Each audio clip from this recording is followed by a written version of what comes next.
Hello everyone, welcome back to हमारी पाठशाला। So friends, आज की इस वीडियो में हम लोग क्लास 12th का केमिस्ट्री का चैप्टर फर्स्ट, जिस चैप्टर का नाम है सॉलिड स्टेट, उसके बारे में पढ़ाई करेंगे। तो सबसे पहले अगर हम बात करते हैं कि सॉलिड स्टेट एग्ज़ाम में कितना मार्क्स का रहता है, तो जैसा कि बोर्ड पे लिखा गया है कि सॉलिड स्टेट एग्ज़ाम में 4 मार्क्स का क्वेश्चन रहता है। 1-2 नंबर इधर उधर हो सकता है, कभी कभी 5-5 नंबर का भी हो सकता है, कभी 3 नंबर का भी हो सकता है। यानी अगर हम बात करें कि एवरेज मार्किंग के लिए, तो ये 4 मार्क्स का एग्जाम से है।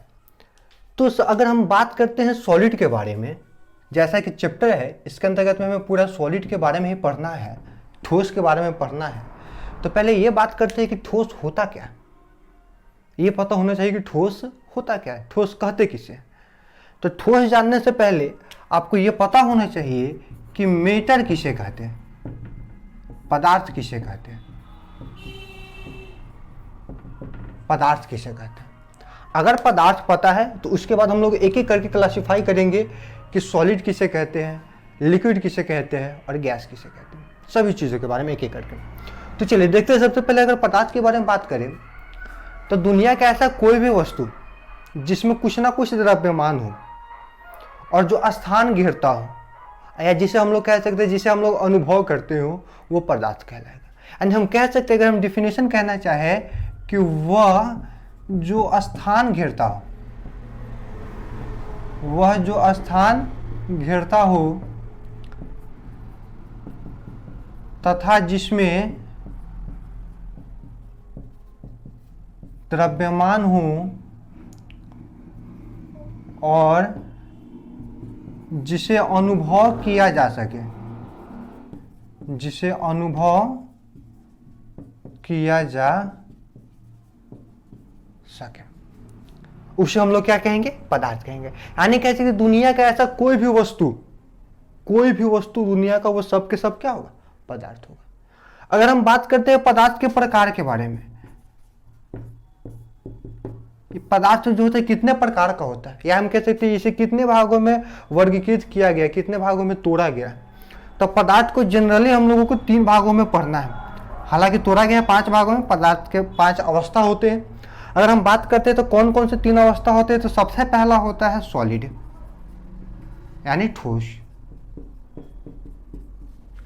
अगर हम बात करते हैं 2 नंबर, तो होगा लिक्विड, यानी द्रव, और 3 नंबर हो जाएगा गैस। यानी पदार्थ के प्रकार बात करें, या तो कितने भागों में तोड़ा गया है, तो 3 भागों में तोड़ा गया है। कैसा है, कौन कौन सा है, तो सॉलिड है, लिक्विड है और गैस है। तो इस चैप्टर में हमें मुख्यतः इस पर फोकस करना है, सॉलिड के ऊपर फोकस करना है कि ठोस कहते किसे, ठोस कितने प्रकार का होता है, फिर ठोस के अलग अलग पार्ट्स के बारे में हम लोग को पढ़ना है। तो चलिए हम लोग देखते हैं ठोस के बारे में। तो हम लोग बात कर रहे हैं ठोस के बारे में, सॉलिड किसे कहते हैं। तो अगर हम बात करते हैं इसका डेफिनेशन के लिए, तो हम लोग बोल सकते हैं क्या, कि जिसका आकार तथा आयतन निश्चित हो, उसे क्या कहते हैं, ठोस।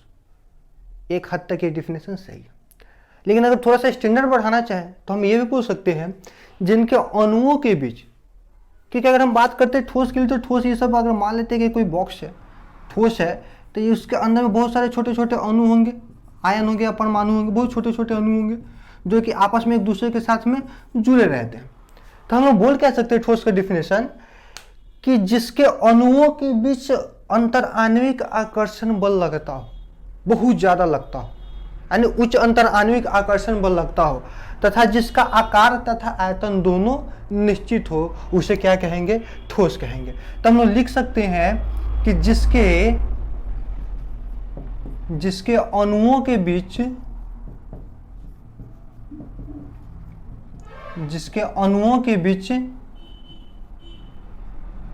उच्च अंतर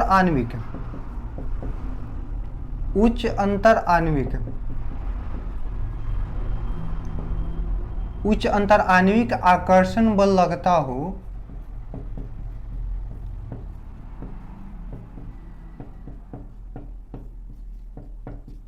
क्या बोले, जिसके अणुओं के बीच उच्च अंतर आणविक आकर्षण बल लगता हो तथा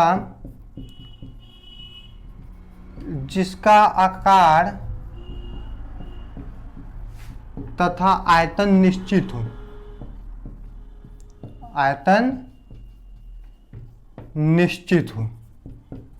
तो अगर हम बात करते हैं ठोस के डिफिनेशन के लिए, तो ठोस का डिफिनेशन लिख सकते हैं जिसके अणुओं के बीच उच्च अंतर आणविक आकर्षण बल लगता है, यानी कह सकते हैं कि एक अणु दूसरे अणु के साथ काफी मजबूती के साथ में जुड़ा हो और जिसका आकार तथा आयतन निश्चित हो, बार बार आकार नहीं बदले और आयतन उसका नहीं बदले, वो सब के सब क्या होगा, ठोस होगा। अगर हम बात करते हैं कुछ एग्जाम्पल के लिए, तो आप लोग जानते हैं कि जैसे कि हम बात करते हैं ठोस के एग्जाम्पल लेना है, तो ठोस के एग्जाम्पल में ले सकते हैं हीरा,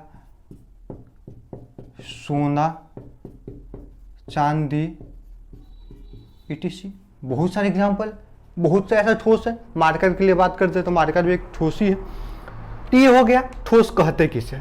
अगर हम बात करते हैं ठोस भी कई प्रकार के होते हैं, तो हम बात करते हैं प्रकार के बारे में। ठोस जो होता है कितने प्रकार से होता है, कितने प्रकार का होता है, तो हमें यहाँ पे जनरल दो प्रकार का पढ़ना है कि ठोस होता है कितने प्रकार का। तो ठोस दो प्रकार का होता है, एक सबसे पहला होता है क्रिस्टलीय ठोस और दूसरा होता है अक्रिस्टलीय ठोस।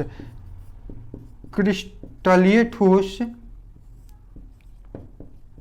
जिसे हम लोग बोलते हैं रवादार ठोस।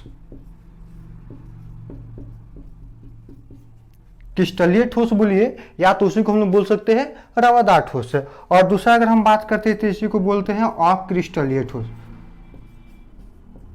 अक्रिस्टलीय ठोस या तो इसी को एक और नाम से हम लोग जानते हैं वे रवादार ठोस।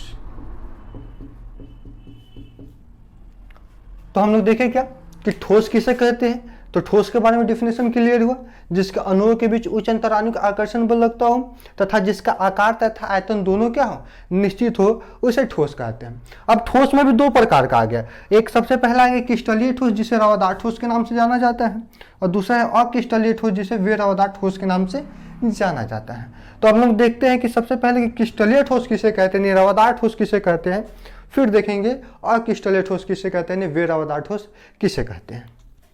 तो हम देखते हैं क्रिस्टलीय ठोस किसे कहते हैं। तो अगर आप बात करते हैं क्रिस्टलीय ठोस या तो रवादार ठोस के लिए, तो इसका भी हम लोग बोल सकते हैं क्या कि जिस ठोस का ज्यामितीय संरचना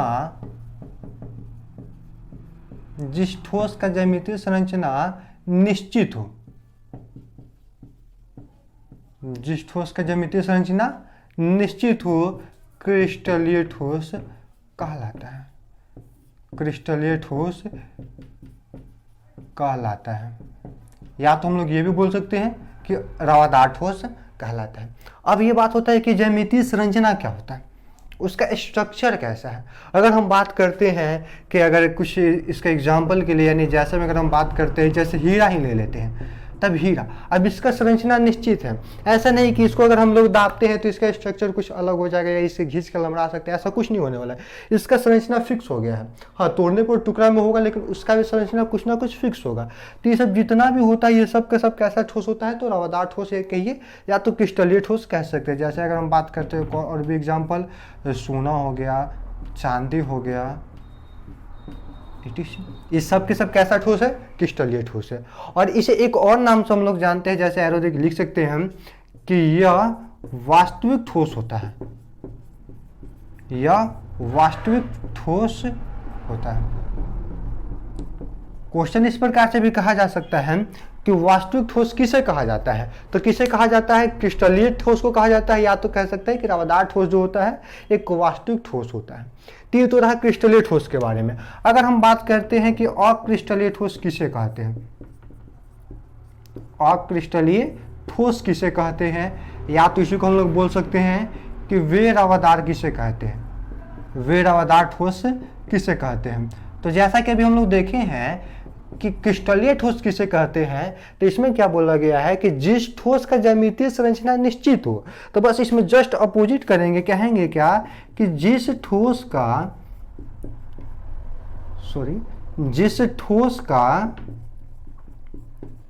ज्यामितीय संरचना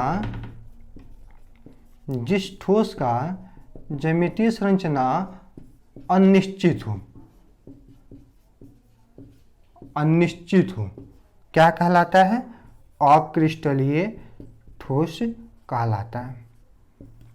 अक्रिस्टलीय ठोस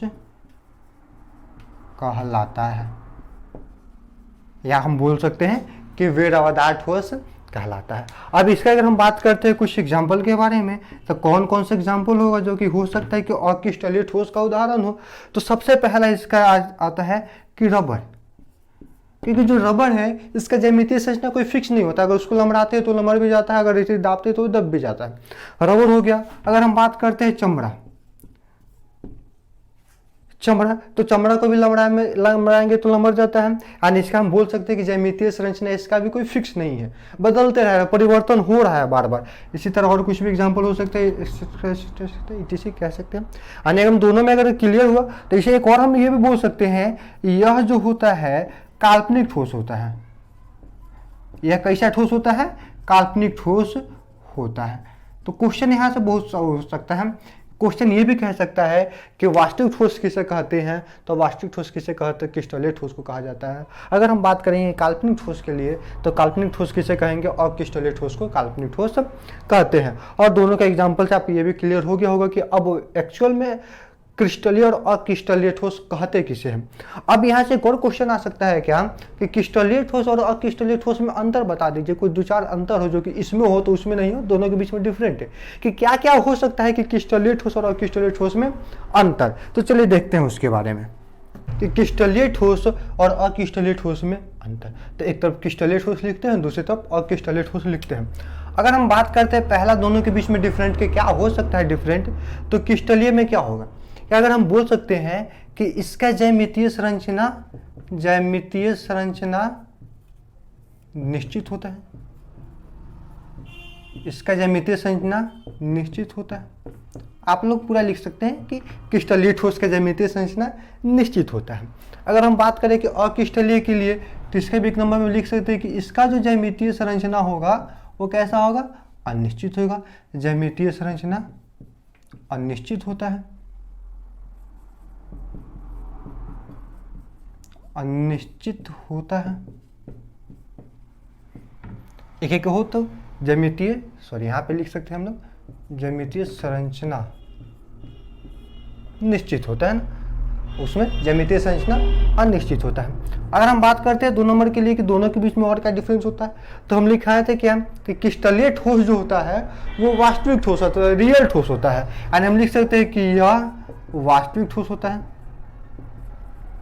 यह वास्तविक ठोस होता है। कौन वास्तविक ठोस होता है? तो क्रिस्टलीय ठोस होता है। अगर हम बात करते हैं 2 नंबर के लिए, तो ये हो जाएगा इसमें कि यह काल्पनिक ठोस होता है। कैसा ठोस होता है वो? यह काल्पनिक ठोस होता है।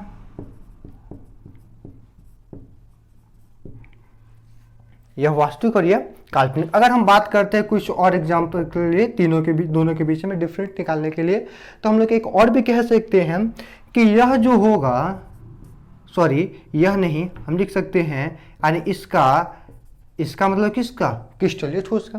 तो क्रिस्टलीय ठोस का तापमान जो होता है कैसा होता है? वो नियत होता है। अब नियत कहने का मतलब क्या होता है? देखिए, इसका कोई टेम्परेचर फिक्स है, क्योंकि क्रिस्टलीय है, क्रिस्टलीय के ज्यामितीय संरचना निश्चित होगा। जैसे अगर हम बात करते हैं लोहा के लिए, तो लोहा का टेम्परेचर कुछ फिक्स होगा कि उतना ही पे वो गलेगा। या तो हम लोग ये भी लिख सकते हैं इसका तापमान, या तो हम कह सकते हैं यहाँ पे कि इसका गलनांक, इसका हम लोग ये बोल सकते हैं कि इसका गलनांक नियत होता है। क्या बोल सकते हैं? इसका गलनांक नियत होता है, क्योंकि अगर क्रिस्टलीय ठोस को गलाना हो तो उतना टेम्परेचर हमें चाहिए। अगर सोना को ही गलाना हो तो उसके टेम्परेचर गलनांक तक तो हमें जाना ही पड़ेगा, उतना टेम्परेचर देना पड़ेगा। लेकिन अगर हम बात करते हैं अक्रिस्टलीय के लिए, तो इसका कोई टेम्परेचर कोई फिक्स नहीं है, इसका कोई गलनांक फिक्स नहीं है कि कितना टेम्परेचर पे ये गलेगा। तो अगर हम बात करते हैं तो लिख सकते हैं कि इसका गलनांक नियत नहीं होता है, नियत नहीं होता है।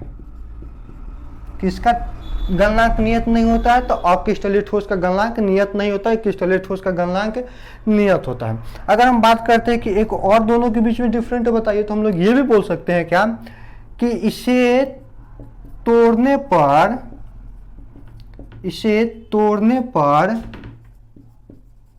टुकड़ों में प्राप्त होता है। इसे तोड़ने पर टुकड़ों में प्राप्त होता है। किसे? तो क्रिस्टलीय ठोस को जब भी तोड़ते हैं तो ये टुकड़ों में प्राप्त होता है। अगर हम बात करते हैं इसमें, तो इसमें हम बोल सकते हैं कि इसे तोड़ने पर यह टुकड़ों में प्राप्त नहीं होता है। यह टुकड़ों में प्राप्त नहीं होता है। तो ये इन दोनों के बीच में हम लोग डिफरेंट निकाल सकते हैं। हाँ सर फ्रेंड्स, बस आज के लिए बस इतना ही। मिलते हैं फिर अगले वीडियो में इसी टॉपिक को आगे बढ़ाते हुए। यानी अभी हम लोग पढ़े थे क्रिस्टलीय और अक्रिस्टलीय ठोस में अंतर, बस अब उसी के आगे हम लोग पढ़ेंगे कि क्रिस्टलीय ठोस के प्रकार कितने होते हैं। तब तक के लिए टेक केयर, बाय बाय।